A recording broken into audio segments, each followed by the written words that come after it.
October 31st, 1975. It was Halloween morning in the quiet, affluent community of Belhaven, Greenwich, Connecticut. Children would soon be filling the streets dressed as witches, ghosts, and superheroes. But before the day's festivities could begin, the small, exclusive neighborhood was shaken to its core. At the center of it all was a 15-year-old girl named Martha Moxley. Bright, blonde, and full of life, Martha had gone out the night before with friends. By morning, she should have been at home, helping prepare for Halloween. Instead, she lay lifeless in her own backyard, brutally murdered in one of the most shocking crimes Connecticut had ever seen. Her body was found under a tree, her jeans and underwear pulled down, though no evidence of sexual assault was confirmed. She had been struck repeatedly with a Tony Penna golf club, the blows so violent that the club shattered. The jagged piece of the shaft was then used to stab her through the neck. The sheer brutality of the crime stunned even the most seasoned investigators. The horror only deepened when the weapon was traced back to a set of golf clubs owned by her wealthy neighbors, the Skakel family, relatives of the Kennedy dynasty. That detail transformed the case from a local tragedy into a national scandal. Because suddenly, this wasn't just about the murder of a 15-year-old girl. It was about power, privilege, and the question of whether justice could prevail when the suspects were linked to one of America's most famous families. Detectives arriving at the scene struggled to process what they were looking at. This wasn't a random act of violence in a dangerous city. This was Belhaven, one of the safest, most exclusive neighborhoods in the country. It was the kind of place where the children of CEOs, socialites, and political elites rode bicycles down tree-lined streets. Violence didn't belong here. And yet, in the early hours of Halloween, innocence had been shattered. Neighbors watched in disbelief as police cars swarmed the usually quiet cul-de-sacs. Word spread quickly and whispers turned into gasps. Did you hear? It was Martha Moxley. The crime scene itself was both shocking and frustrating. The brutality was undeniable, but the evidence, in 1975, was fragile. Forensic science was in its infancy. DNA testing didn't exist. And as investigators began their work, questions immediately swirled around the Skakel home just across the street. Michael Skakel, just 15 years old at the time, would later become the focus of investigators. But in those early hours, the sheer weight of the family's name, the Skakels, with direct ties to the Kennedy dynasty, loomed over every decision police made. For Martha's mother, Dorthy Moxley, the discovery of her daughter's body was incomprehensible. Just hours before, Martha had been alive, laughing with friends, enjoying the mischief of the night before Halloween. Now, she was gone. Her life ended in an act of staggering violence.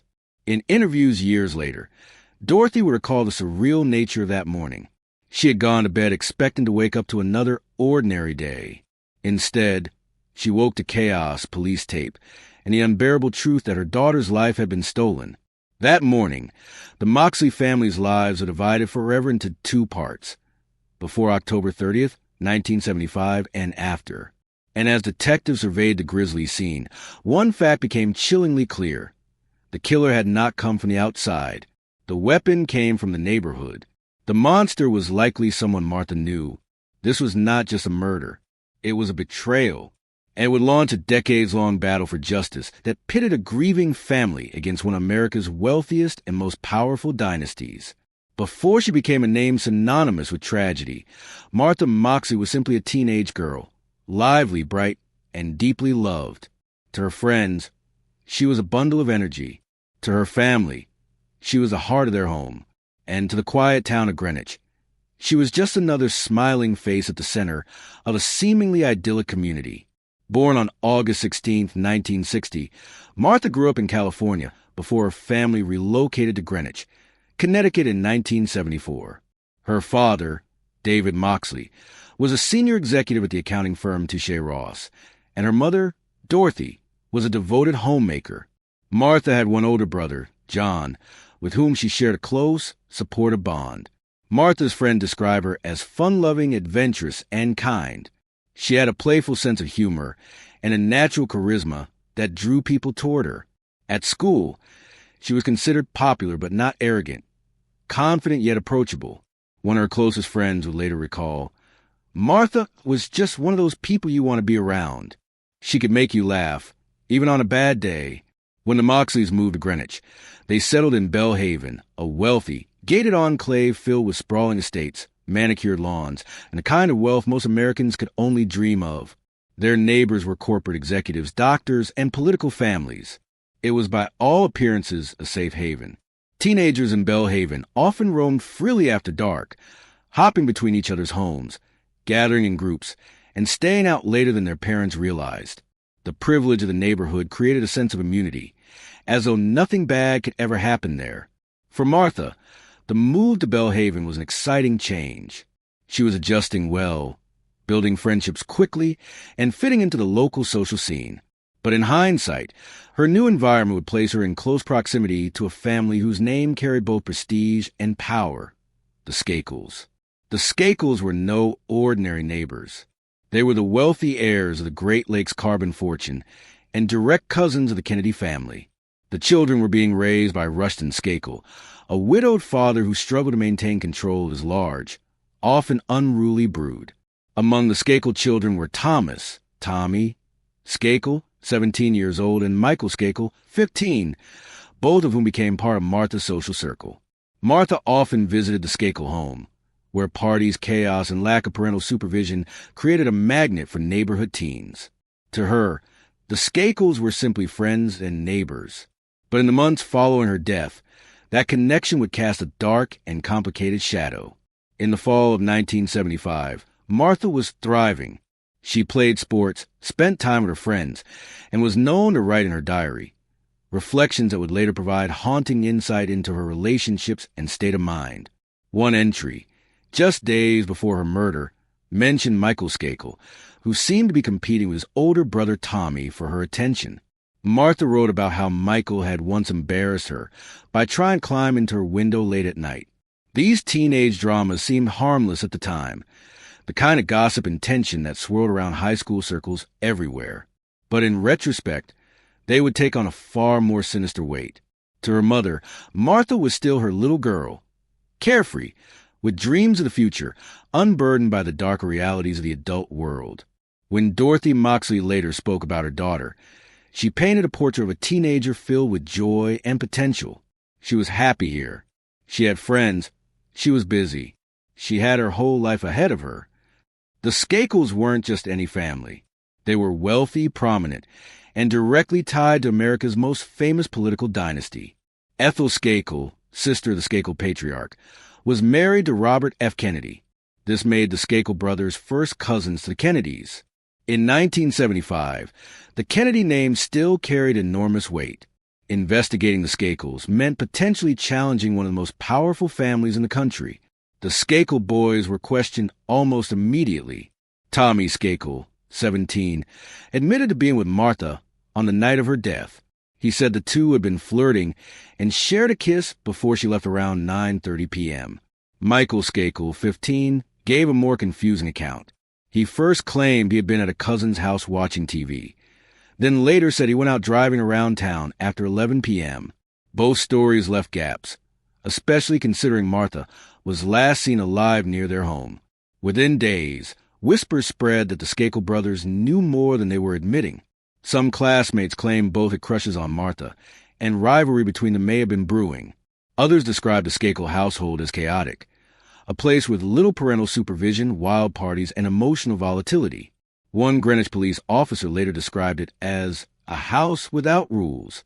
Despite the strong circumstantial evidence, investigators faced enormous pressure. The Skakel family hired high-profile attorneys almost immediately, and rumors circulated that political influence shielded the boys from deeper scrutiny. Leads that might have been aggressively pursued in another case were quietly set aside. Detectives admitted privately that pursuing charges against a Kennedy relative was career suicide. By late 1975, Martha's case had already begun to stall. Without direct physical evidence, no fingerprints, no eyewitnesses, prosecutors hesitated. The Skakels' lawyers made sure their clients said as little as possible, and the Kennedy connection loomed large over every decision. For Dorthy Moxley, this was devastating. Not only had she lost her daughter, but now she watched as justice seemed to slip further from reach. she later told reporters. It felt like everyone knew who did it, but nobody was willing to say it. As the months passed, the investigation lost steam. But in Greenwich, the name Martha Moxley lingered in every conversation, every whispered rumor, every uneasy glance toward the Skakel estate. The case was far from over, but it was already clear this was no ordinary murder. This was a collision of violence, privilege, and power. By early 1976, the investigation into Martha Moxley's murder had all but frozen. Without new evidence, Greenwich police had no choice but to admit the case was unsolved. For the Moxleys, the silence was deafening. Dorthy Moxley continued to press for answers, but time and again, she encountered the same barriers: lack of cooperation, conflicting stories, and the invisible wall of influence surrounding the Skakel name. Throughout the late 1970s and 1980s, the Skakel family maintained their status. They lived lavishly, their ties to the Kennedys ensuring their social standing never faltered. But behind closed doors, the Skakel children were struggling. Reports surfaced years later of rampant alcohol abuse, violent tempers, and erratic behavior. Michael Skakel, in particular, was known to lash out, with classmates recalling a young man simmering with anger. Despite this, law enforcement made little progress. Martha's murder had become a local legend, discussed in hushed tones, but never moving toward justice. It wasn't until the 1990s that the case found new life. In 1991, Dominic Dunn, a journalist and crime writer, published an article in Vanity Fair about Martha's murder. Dunn openly questioned the role of privilege in shielding the Skakels from accountability. The article reignited public interest, painting the crime not just as an unsolved murder, but as a cover-up by the powerful. Soon, the national media picked up the story, and for the first time in years, real pressure was placed back on Greenwich authorities. Through all of this, one voice never faltered: Dorthy Moxley. She refused to let Martha's story fade, giving interviews, speaking to reporters, and demanding the case be reopened. Her persistence ensured that Martha remained more than a statistic. She remained a daughter, a friend, a young woman whose life had been brutally stolen. In 1993, Dorthy told the New York Times, "I'll never stop until the truth is known. They may want to forget her, but I can't." The media revival also reminded the public that the Skakels weren't just wealthy neighbors. They were tied by blood to one of America's most storied families. The Kennedy mystique was both a shield and a curse. On one hand, it discouraged investigators from pursuing leads. On the other, it attracted journalists and true crime enthusiasts who saw the case as emblematic of justice denied by power. By the mid-1990s, the renewed scrutiny led to fresh investigations. Connecticut authorities began to re-examine old witness statements, and new details started to emerge. Former classmates of the Skakel brothers came forward, revealing troubling confessions they claimed to have heard from Michael himself. For the first time in 2 decades, it seemed as though the walls protecting the Skakel family were beginning to crack. By the mid-1990s, detectives revisiting Martha Moxley's case uncovered something chilling. Multiple people from Michael Skakel's past recalled disturbing confessions. Former classmates from a reform school in Maine, the Elon School, where Michael had been sent as a troubled teen, claimed Michael had boasted about killing Martha. One student remembered Michael angrily shouting during a confrontation, "I'm going to get away with murder. I'm a Kennedy." While some questioned the credibility of teenagers in a harsh reform school environment, the consistency of these accounts raised serious red flags. Investigators also re-examined Michael's alibi. In 1975, he told police he had been at a cousin's house watching TV around the time of Martha's murder. But decades later, his story shifted. Now, he claimed that after 11 p.m., he had actually been outside Martha's home, climbing a tree and throwing pebbles at her window. This new memory placed him at the scene during the likely time of her death and contradicted his original alibi.